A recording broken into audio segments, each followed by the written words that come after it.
थोड़ी लेट हो गई हो क्या? जी दादी, ऑफिस का प्रोजेक्ट पूरा करते करते कब रात के 2 बज गए पता ही नहीं चला, इसीलिए देर से उठी। उनका फ्लैट 10वीं मंजिल पर होने की वजह से वो लिफ्ट का उपयोग ही करती थी।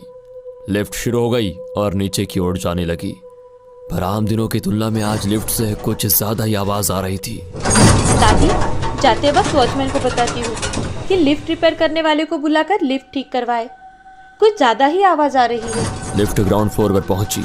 दोनों ही चलते हुए सामने कुर्सी पर बैठे वॉचमैन के पास पहुंची। अवंतिका को देखते ही वॉचमैन उठकर खड़ा हो गया और बोला, देखिए मैडम, आपने पानी की टंकी के बारे में शिकायत की थी, पानी की टंकी साफ करवा ली है, और आपने इलेक्ट्रिसिटी की शिकायत भी की थी, हमने वो भी करवा ली। अरे, ये तो तुम लोगों की ड्यूटी है। और वैसे भी पिछले हफ्ते में 2 बार मैंने लिफ्ट के बारे में शिकायत की है, और अब तो आवाज भी काफी तेज हो गई है। आज के आज लिफ्ट मेंटेनेंस वालों को बुलाओ। अवंतिका की बातें सुनकर वॉचमैन ने हाथ जोड़कर कहा, मैडम जी, मैंने 2 दिन पहले ड्यूटी ज्वाइन की है, चलिए फिर भी देख लेता हूँ। अच्छे से काम करो, वरना मैनेजमेंट से बोलकर किसी भूतिया जगह ड्यूटी लगवाऊंगी। वॉचमैन चुपचाप हैरान होकर खड़ा रहा। दादी और अवंतिका गेट से बाहर चली गई। अवंतिका अपने ऑफिस का काम करने में पूरी तरह मशगूल थी। पूरा दिन ऑफिस का काम करके अवंतिका काफी थक चुकी थी। रात के करीब 10 बजते बजते उसका काम भी खत्म हो गया था।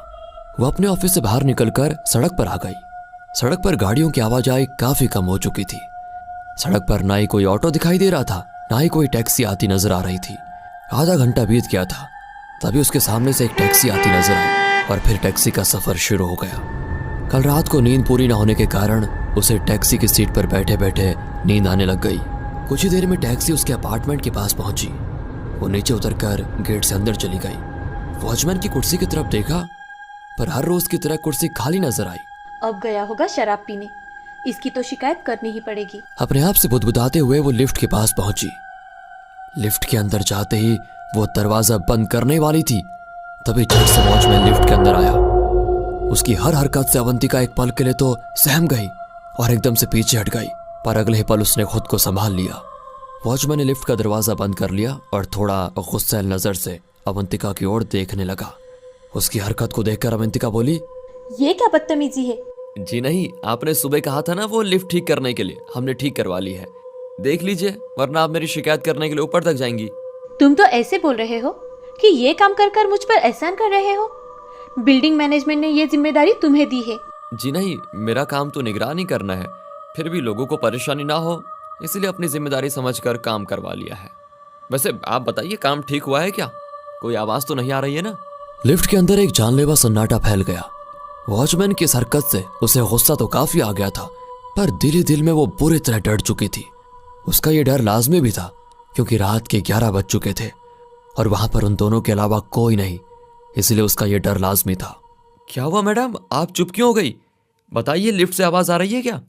लिफ्ट एक एक माला ऊपर जा रही थी और अवंतिका की नजरें उसी पर टिकी हुई थी।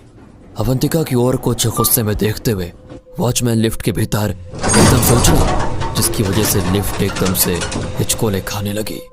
वॉचमैन की हरकत से वो डरी सहमी लिफ्ट के कोने में चिपक कर खड़ी होकर कांपती हुई आवाज में बोली, ये क्या मजाक लगा रखा है? अगर लिफ्ट टूट गई तो?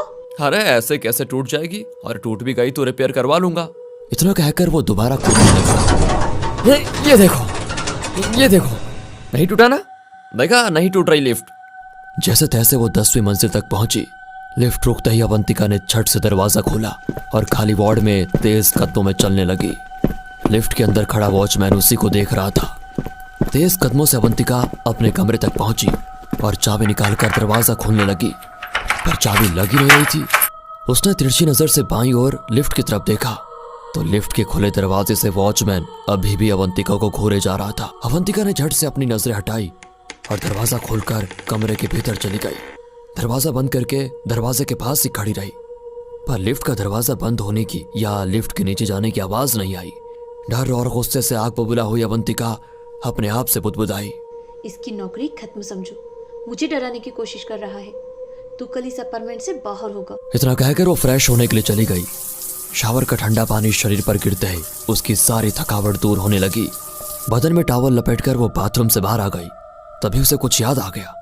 वो अपनी खिड़की के पास गई और धीरे से नीचे झांककर वॉचमैन को देखा तो वो अपने कैबिन के पास खड़ा अवंतिका के फ्लैट की तरफ ही देख रहा था। वो झट से पीछे हट गई। बहुत हो गया, अब तुम्हारी नौकरी कोई नहीं बचा सकता। इतना कहकर उसने अपनी खिड़की पर पर्दा डाल दिया। सुबह हो चुकी थी। अपने बेड से उठकर वो खिड़की के पास गई और धीरे से पर्दा हटाकर देखा। नीचे लोगों की आवाजाही शुरू थी, पर वॉचमैन नहीं था। उसने पर्दा पूरी तरह से हटा दिया और अपने बालों पर बांधकर ऑफिस के लिए तैयार होने लगी। फ्लैट का दरवाजा लॉक करके वो लिफ्ट के पास गई। उसने बटन दबाया कि तभी दादी ने आवाज दी, अरे अवंतिका, आज सीढ़ियों का इस्तेमाल करना होगा, लिफ्ट बंद पड़ चुकी है।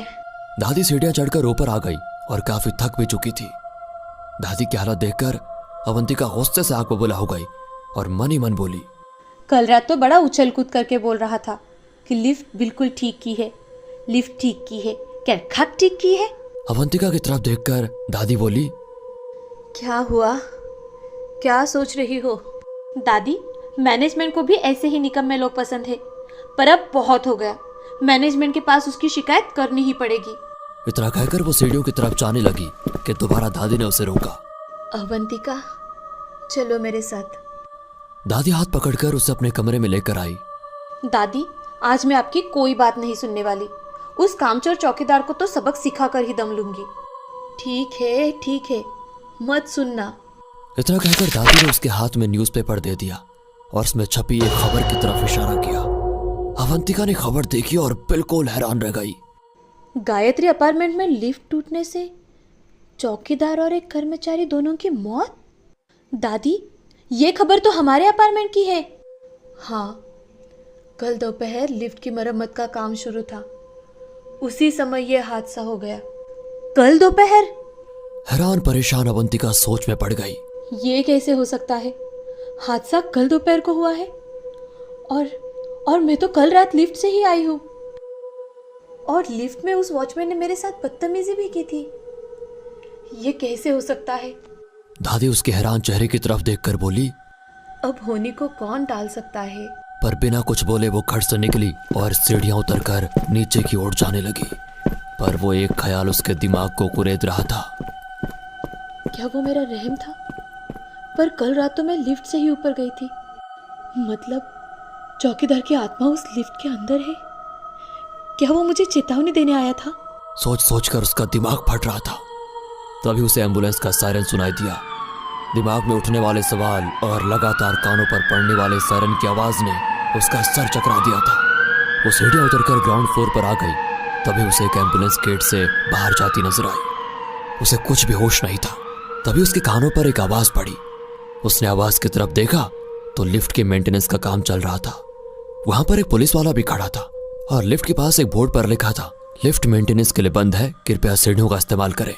वो अपनी ड्यूटी पर पहुंची, पर काम में उसका बिल्कुल मन नहीं लग रहा था। वो चुपचाप अपनी कुर्सी पर बैठी थी। तभी टेबल पर रखे टेलीफोन की रिंग हुई। वो झट से अपने ख्यालों से बाहर निकली। उसने फोन उठाया। हेलो मैडम बताइए, लिफ्ट का काम ठीक हुआ है क्या? कोई आवाज तो नहीं आ रही है ना? रिसीवर से